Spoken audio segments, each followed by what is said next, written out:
Good to see you, everyone. My name is Robbie Howell. I hope that the Yuletide brought you a wonderful time with your family. It brought me another illness. But regardless, I figured now would be a good time to bring in another Age of Empires 2 unit Theorycraft. And what better topic during this lovely holiday season than firearms. Today we will be addressing one of AoE2's most conspicuous absentees, a weapon that absolutely dominated the end of the Middle Ages and is even referenced in-game without being fully implemented. I am talking about the Arquebusier. This would be a rank-and-file rifleman, another gunpowder unit to add to the likes of the hand cannoneer, and would be available across a pretty surprising variety of civilizations, but more on that a little bit later. As always, if you want more details on my build, as well as all my sources, you can find a link to my comprehensive unit doc down in the description. This time, on page 2 of the unit doc, I actually have a full table containing civilization availability, so if you'd like to see what civs I think should get the Arquebusier and their surrounding text in full, go and check that out. Moving on to my design philosophy. As mentioned, I am a game designer. However, I am not a historian. I just like doing this because it's fun and I have a substantial interest in historical topics, much like you might. Additionally, all of my designs are completely untested. I'm a game designer. That doesn't mean I'm a coder, and it certainly doesn't mean I'm talented. Lastly, this is a blind build. I have not consulted any other material that may have been published out there on the big, wide internet of things about other people's Arquebusier ideas or concepts, if any such things exist. Additionally, as a designer, my typical philosophy is I really like complexity, I want to push what the game can do, and I like historical literalism in mechanics, meaning I like to translate what actually happens in history as directly as possible to how it is implemented in the game. With all that being said, let's move on to the firearm. So for those of you who don't already know the answer, take a guess as to when the modern firearm developed in any sort of recognizable shape. When was the first time that a gun kind of looked like something you could hold like this? Definitely wasn't as late as the 1700s. 1600s? That's a respectable guess. Something like that. Actually, it was the 1300s when we first see long-barreled handguns popping onto the scene. Well, more specifically, the 1300s was when some of the earliest designs were being iterated by people like the Ottoman Turks. Various European powers would come into possession of the handgun around the 1400s. And as you might imagine, it began to leave an impact very, very quickly. So the hand cannon was obviously not the only firearm that was present on medieval battlefields, even during the proper medieval period, before the Renaissance even rolled around. And it coexisted with weapons such as the bow and crossbow on battlefields of the late Middle Ages. Japanese accounts, for example, specifically counsel lords to not make up an army of solely archers or solely gunners, instead trying to field a mix of both, as the two different types of soldiers served rather different roles on those battlefields than you might expect two ranged soldiers to be doing. Just as a reminder, the AoE2 relevant time frame, in my opinion, ends at about 1600 AD, as demarcated by the Montezuma campaign. And over the next 2 centuries, the technology surrounding firearms and their making was very quickly developed, such to the point where a lot of the former issues with the weapon were rapidly addressed. For example, one of the issues with the early hand cannon was that it has a massive recoil. It would send you flying backwards. And so a lot of these early hand cannons were on very long poles that you could brace into the ground, such that you didn't have to absorb the shock. Instead, adopting a firing stand and the familiar butt of what we know to be a rifle that you could put into your shoulder would really help you effectively take the impact force of the blast going off in your hands. A whole different problem was lighting the damn thing. In order to make the gunpowder explode, you need to set it on fire. And this was originally done with a literal fuse that you would hold in your hand and touch to the gunpowder, which, as you might imagine, was not only unreliable and tedious, but very dangerous. This was eventually replaced by automatic mechanisms that would create sparks against some sort of firing pan, thereby igniting the powder in a much more controllable and predictable manner than using a smoldering bit of string. And these developments were much of what allowed the rifle to go from a crowd control and siege weapon, much like what the hand cannon was, to being an actual field field piece that could be safely and reliably employed on the battlefield, and it was to devastating effect. When riflemen regiments first started to pop up across Eurasia, they were among some of the most disciplined soldiers that were available to a given army. They were trained extremely well. And why were they trained so much? Well, because the rifle was an incredibly expensive piece of material, far more expensive than a bow or crossbow, and to waste it on an untrained mook was just not particularly viable at this time. It didn't take long for rifleman regiments to start cropping up all across the known world, going as far south as sub-Saharan Africa, as far north as the boreal regions of Scandinavia, and as far east as Japan. Their main downside, besides their expense, was the fact that a rifle was a very touchy weapon. It required a lot of maintenance, it had a very fiddly setup, and it really only worked well when there was a large group of your guys releasing a volley of shot into the enemy, then dropping back to reload while those behind them either protected them or took another shot themselves. The fear factor of rifles was a huge part of their success. Besides their raw, destructive power, the fact that they made such a massive noise, their projectiles were almost invisible, it was a utterly petrifying weapon to face even if you knew what you were up against. And in many ways, I would argue that was the greatest benefit that the rifle brought to the medieval battlefield. So, if you want to look at some riflemen across history, you're going to find a lot of very familiar ones that most people will know about, such as the Janissaries, which Age of Empires, of course, represents falsely as working with a hand cannon. I shouldn't say falsely. Janissaries did use hand cannons, but it wasn't necessarily what they were known for, per se. The masters of the rifle in Europe were undeniably the Portuguese and Spanish.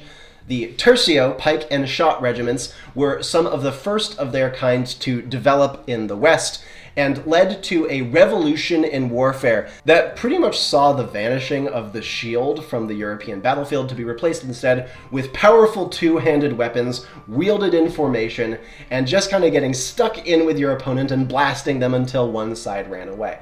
It led to some really interesting tactical developments as well, especially seeing as the tercios had a reputation as mercenaries and world travelers, fighting on all sorts of battlefields and developing their tactical skills based on the foreign forces they were collaborating with.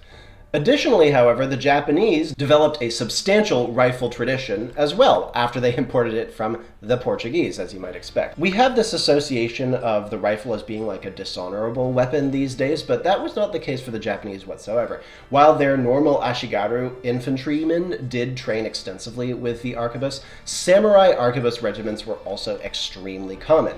And not only did they use these imported Portuguese designs to great extent, but they also iterated upon them, perfecting the weapon in a way that better suited the production capacities of their own workshops, as well as the unique necessities of Japanese warfare of the time. Their weapons tended to be longer than Portuguese ones, for example, after a couple decades of iteration. Lastly, in the Middle East, there developed a trend of what are known as the Islamic gunpowder empires that operated off of the back of powerful riflemen and similar to conquer vast amounts of the Indian subcontinent, the Maghreb regions, pretty much everywhere that wasn't Europe and East Asia proper. And chief among these were the Hindustani peoples, or the Mughal Empire as they came to be known, which indeed was tangentially founded by Babur as depicted in his campaign. And a big reason for Babur's success was because of the strength of Hindustani riflemen. These riflemen were typically called sepoys. Yes, the term was used at this point, even though it would become a lot more famous during the time of the British Raj. But these Hindustani sepoys early on were known for their incredibly long weapons, with which they were very proficient, and which were iterated to a very sophisticated level. And it was with these long rifles that the sepoys, under the command of the Mughal Empire, conquered almost all of India and Pakistan as we know them today. So with all of this historical context in mind, when I was trying to design an Arquebusier unit for Age of Empires 2, I had a pretty clear idea with what I wanted out of them. First and foremost, we need more gunpowder units. We have entire gunpowder civilizations in the game right now, and the only core unit they have to default to is the hand cannoneer, which hardly feels like a power unit. And while yes, a lot of gunpowder civilizations do have a gunpowder-themed unique unit, it feels unfair that they have to rely on this as well as the crappy hand cannon when so many other civs have an entire building worth of specialties to default back to. I really want to introduce more strategy to gunpowder civilizations. Now, while my Arquebusier build does not kick in till Imperial Age, a change I'd love to make to the hand cannoneer sometime in the future might address that problem as well. The other thing I'd like to see the Arquebusier accomplish is the role of a ranged power unit. Right now, if you want a strong ranged unit that you can mass up late and do a ton of damage with, and have it be your main gold sink that you can use to really win the game on with your trash units screening out in front, the only one you really have, let's be honest with ourselves, the only thing you can really do is make Arbalesters. And that feels lame. It feels very boring and straightforward, and like you have no other options besides that one if you'd like a ranged powerhouse. And so, an Arquebusier could possibly fill that role instead. I'd like them to be countered by different stuff, and I think that my build somewhat accomplishes that. But overall, the general theme of the two units would be similar. Blast things from a range before they can get close. And ideally blast things from a pretty substantial range. Range combat in the Middle Ages was so much more than groups of crossbowmen shooting across the battlefield at each other, and this feels like at least a step towards addressing that disparity between actual history and how it appears in the game. Hopefully in a manner that is fun rather than forced. So that's the end of my history section. If that's the only part of the video you're interested in, then thank you so very much for watching. Please remember to like and subscribe before you head out. And for those of you who are interested in AoE2's game mechanics, let's take a look at how I chose to implement the Arquebusier in theory.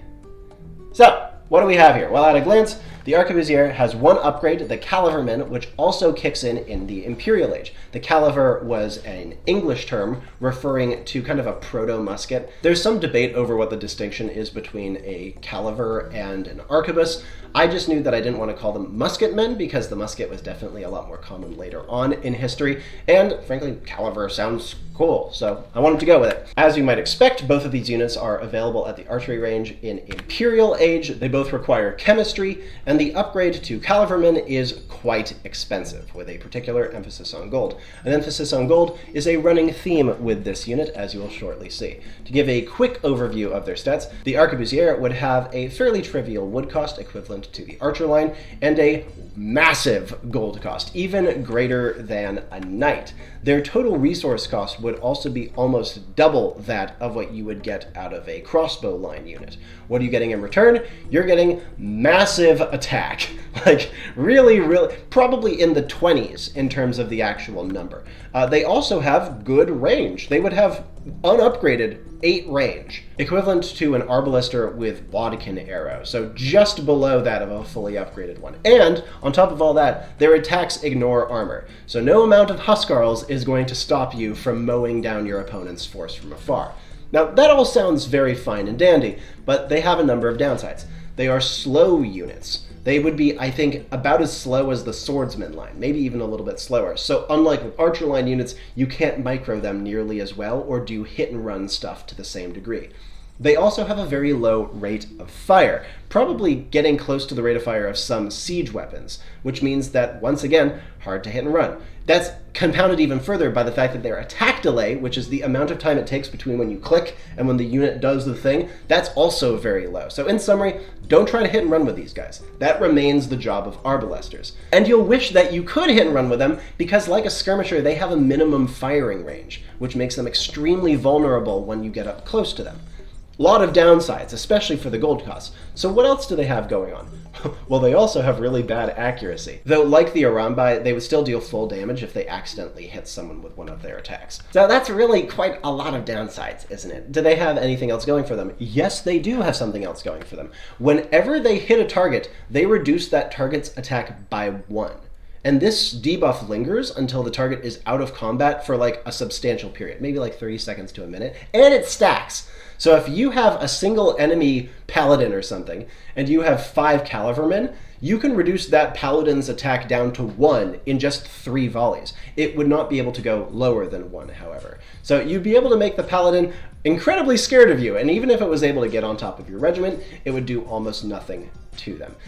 Even if this is kind of a weird way of implementing it, this was my way of trying to show how scary it was to go up against muskets on a medieval battlefield.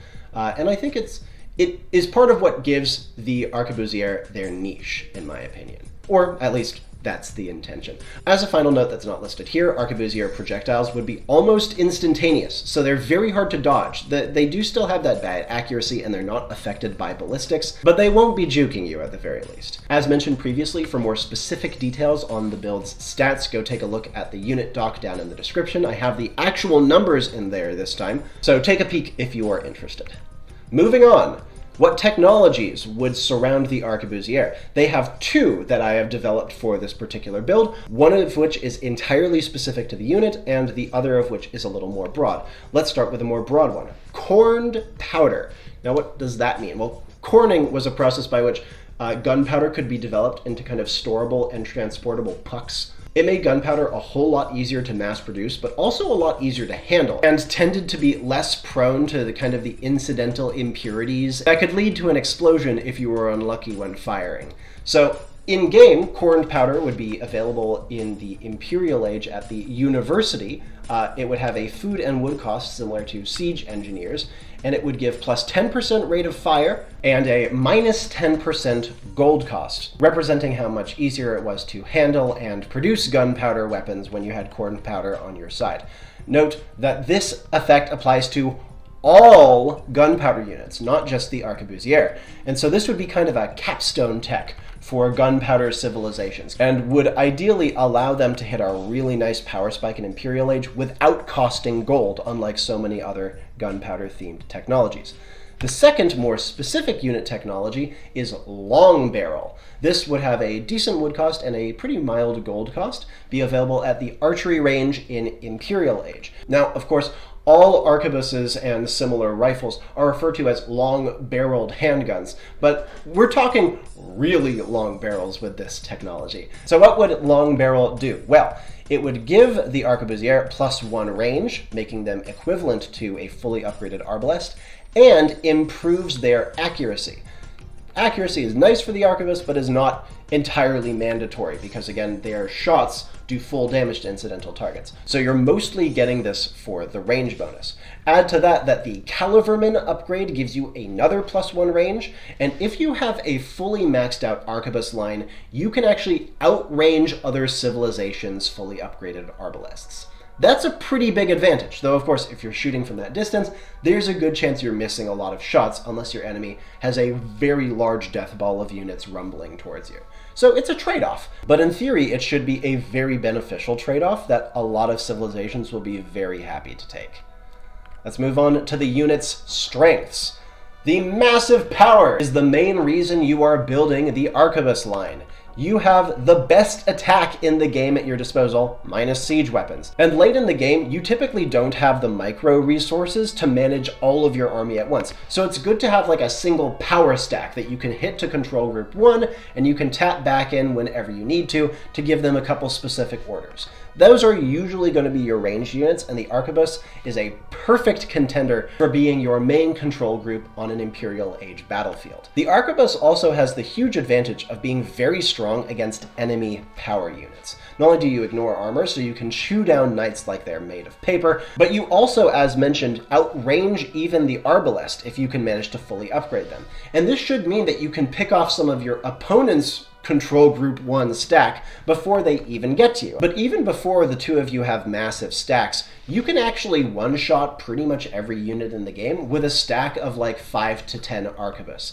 And that by itself should make them a huge benefit in early Imperial Age. Even when completely unupgraded, they will have an impact when you start making them, which should hopefully make them a viable option even for civilizations that don't have a specialty towards them. Along similar lines, though obviously a lot less important, is the fact that the Arquebusier is very hard to dodge. Typically, if you and your opponent are both microing a stack, Arbalists are going to be lower impact, because your opponent can see the incoming swarm of arrows and kind of juke out of the way. They still might lose a guy or two, but it's not going to necessarily be as bad. Whereas with the Arquebus line, they really are going to have to take the shots. Unless, of course, they have a small group that is moving perpendicular, in which case the Arquebus is probably not going to do a whole lot. And last, in terms of their power unit countering capacities, the Arquebus can, of course, reduce their attack. And since your enemy's power units are going to be typically the ones that are relying most on their massive attack stats, these debuffs will add up over time. I think that this debuff will be most noticeable in smaller groups that are fighting in early Imperial Age. As mentioned, get out 5 or 10, you can one-shot most things, and things that you can't one-shot won't do nearly as much damage because their attack is much weaker. On top of all that, this attack debuff should make it so that the Arquebus's screen units, the trash, the paladins, the hussars, the what have you, those guys will stay alive longer because their Arquebusier buddies are weakening the enemies they are fighting out on the front. So the Arquebus overall has a lot of valid strengths, but they can do a couple other useful things as well. They're easy to tech into, as mentioned. Even if you have none of the upgrades, they'll have an impact. So I could see them being produced as kind of either a niche counter or kind of an early Imperial anchor to get you into your stronger later armies. You have a couple of things that you can do with them as kind of a transitional tech choice. They only require chemistry. The only blacksmith techs that they require are the archer armor upgrades, and those aren't necessarily mandatory because you don't really want these guys getting stuck into combat in the first place. Their stats are so good without having to be upgraded that on the defensive in particular, Arquebusiers will likely be able to tip the tables in your favor against early Imperial raiding, almost like producing a couple spearmen in the face of a scout rush. And though I've been focusing on the Arquebus as being a primary counter to power units, they are plenty good against trash as well. Especially versus massive hordes of trash, the fact that their missed shots don't do reduced damage will allow you to chew through waves upon waves of enemy halberds as though they weren't even there. Even the Arquebus's counters, like skirmishers, are going to be killed in pretty much 2 shots. And that's a very substantial bonus when you're heading into the late game, especially once armies start getting so big that every shot you take is going to be counting. Now, even though it might seem like the Arquebus is really overpowered based on my descriptions here, remember that they have a lot of built-in weaknesses. First and foremost, being that they are an Imperial Age locked unit. This has been always the problem with gunpowder civilizations. Unless they get other very relevant bonuses early on, they can do literally nothing until they get to Imperial. This is what happened with the original Age of Conquerors Turks, which were pretty much unquestionably the worst civilization in the game. And a big reason for it is they couldn't do anything until they got to all their power stuff. And while they don't take long to tech into once you hit Imperial Age, they are very slow to train. They are slower to create than any non-siege, non-ship unit currently available, and that will make it very hard to mass them up to the degree where they can one-shot things with ease, like I was mentioning earlier. They are also quite expensive, but that's kind of expected, so I'm not going to really factor that into my overall assessment of their weaknesses. Arguably more importantly than that first issue, however, is that they are very hard to micro. Their low rate of fire, their high attack delay, their low speed, all these things will make them sitting ducks, so a single siege onager can cost you 1,000 gold. They also have a minimum range, which I didn't list here and isn't necessarily a problem when you're microing, but will make them very vulnerable when enemies do inevitably get on top of them. Your ranged units will often be hit and run units, and the fact that the Arquebusier really can't do this will limit how well they can be used against a strategically competent player. Especially because in small groups, they will likely have a very hard time contributing from a substantial range. And lastly, the Arquebusier has a hard-coded weakness, that being siege weapons. No matter their ability to ignore armor, the Arquebus line can only deal 1 damage per shot to all siege weapons in the game. And that will make them literally useless if your enemy sends out a big field of rams in front of their force, or just sends in a couple of siege onagers. Their difficulty dodging shots is really going to hurt. I think this is going to be the thing that really limits the Arquebusier's viability as an Omega Death power unit. It'll have high impact, I'm sure of that, but the fact that it's so easily countered by siege should make it such that you need to rely on other units besides it in order to have a balanced composition. Which is good. That's what the game's about. We don't want one unit to dominate the game. And so having Arquebusiers plus Hussars, that sounds like a great combo. So let's take a look at some of the civilizations that would get access to the Arquebusier and the degrees to which they would access it. Some of the best Arquebusiers in the game would belong to the Dutch, one of my civilizations, go take a look if you haven't seen it before, who would get every tech likely besides long barrel. The Dutch were some of the earliest pioneers of gunpowder in Europe, but there aren't really any listed records of their weapons getting particularly long or being used from a particularly great range. The Hindustanis would have probably some of the best Arquebusiers in the game, both based on their bonus armor that they naturally get from the civilization's bonus, and the fact that they have every upgrade. And lastly, the Slavs. The Slavs developed a pretty decent riflery tradition towards the end of the AoE2 relevant timeframe, with, of course, the world-famous Streltsy. They would get every tech besides corned powder, as they did have long-barreled rifles. The Streltsy were famous for their sniping. But they didn't really manufacture cannonry on the scale that I thought merited the corned powder technology. Some examples of decent arquebusiers, on the other hand, would be the Ethiopians. They did import rifles from the Islamic gunpowder empires, and so they would have arquebus, they would even have corned powder, but they wouldn't get caliverman or long barrel. The Koreans would have the arquebus and caliverman lines. They got guns from the Portuguese and adopted them about as quickly as their Japanese neighbors across the sea, but they wouldn't get either of the specific technologies.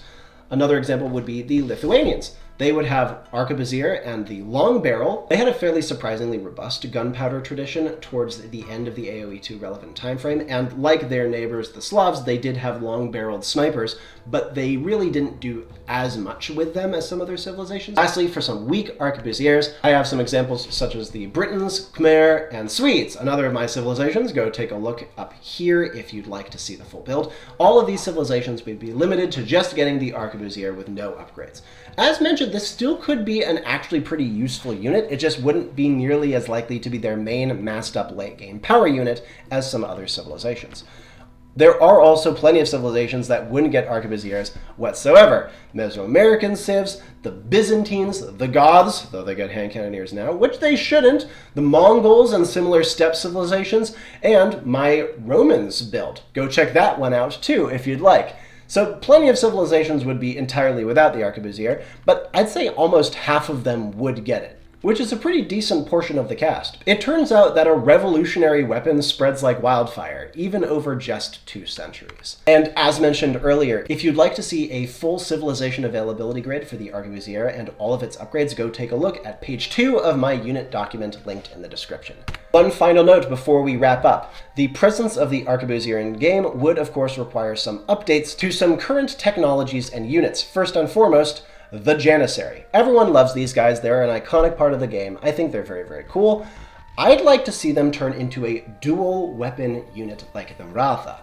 In real life, the Janissaries were not just gunmen. They were incredibly proficient swordsmen, they fought with bows, they were cannoneers, they did a lot, frankly. But based on the confines of the game's complexity, we can't give them everything that they actually used in life. So I think that dual weapons, one being a sword and shield and the other being a long rifle, could be a cool way to not only show off the Janissaries' history, but also give them a really unique niche for the Turk civilization. I'd like both of their forms to be weaker than their proportional equivalents, but still strong enough to have a decent impact, especially in Castle and early Imperial Age. They should also have good speed, like better speed than either the sword or arquebus line, not to mention being substantially tankier than the arquebus line, and those two traits should help them feel less like a strictly inferior version of their two equivalents. Not to mention, of course, the fact that they'd be available than other normal gunpowder units. I'd also adjust their cost, of course, though I wouldn't make it that high. They'd be cheaper on the gold front than the arquebus line, even though they would have a slightly higher overall resource cost. And this would be, of course, a very expensive cost for a foot-locked unit, but based on their versatility, their relative speed, their relative tankiness, it feels relatively fair to me, at the very least. I'd love to hear your thoughts on this update in particular in the comments down below. Do you feel that an update to the Janissary would even be necessary with this Arquebusier build, or do you think the two could exist in relative harmony? The other thing I'd like to go over is the Portuguese unique technology, Arquebus. As you might imagine, might be a little silly having that be a thing with a unit called the Arquebusier available to many civilizations, so my suggestion is to rename it to Rifling and have it retain its current effect. Rifling means cut grooves into the barrel of the gun so that the bullet spins as it's leaving, which allows it to stay very straight when it's flying. It was, of course, a real technology, still is used, and it was developed towards the tail end of the AoE2 relevant time frame in the 1500s. I think it was actually developed in Germany originally, but of course it spread fairly quickly, and even though it wouldn't be like a perfect fit in terms of adoption, it would be at least a decent replacement. And I'm sure the Portuguese did have rifling at some point during the AoE2 relevant time frame. They just didn't come up with it. Hopefully that's cohesive logic. A couple loose threads before we wrap up. These are a couple of lingering thoughts in my mind and ideas that I did not choose to implement in this build. Let's start with a couple uncertainties. As with other gunpowder weapons, the worst case scenario is that this thing is useless early and unstoppable late. And that's just kind of an innate problem of balancing gunpowder in the game. I do not want these guys to become just an undefeatable force of destruction, but at the same time, I really want them to have an impact, since you can't develop them until the Imperial Age, and it feels like they should be a payoff for getting to that stage of the game. So it's a hard balance to strike. I think I might have hit it, but I'm not sure for sure. Similar to the longbowmen, I also do worry that these would be completely indestructible if you mass them up. Yes, the siege thing is a counter, but it might just take a couple hussars to shut that strategy down, and I could see that being very, very unfun to play against. So that would need to be a thing that would be monitored if these were implemented. Lastly, their gold cost. This would make them quite possibly prohibitive in 1v1 games where gold is at a premium, but make them so easy to produce in team games that they could just completely dominate the 4v4 battlefield. And that doesn't sound necessarily fun. I don't mind the idea of them being better in team games just because, gold being more accessible in team games, and it's a natural consequence. But I don't want them to be so swingy that they're useless 1v1 and dominate in teams, if that makes any kind of sense. And additionally, I'd like to hear your thoughts. Does this build achieve the goals that I set out to address, namely adding variety to gunpowder civs and adding an alternative ranged power unit to the Arbalist? That's always my biggest uncertainty with these unit theory crafts. Did I actually achieve the goal that I wanted to achieve? And this build, I think I did, but it really is up to you to judge, and so I'd very much like to hear your opinions down in the comments section below.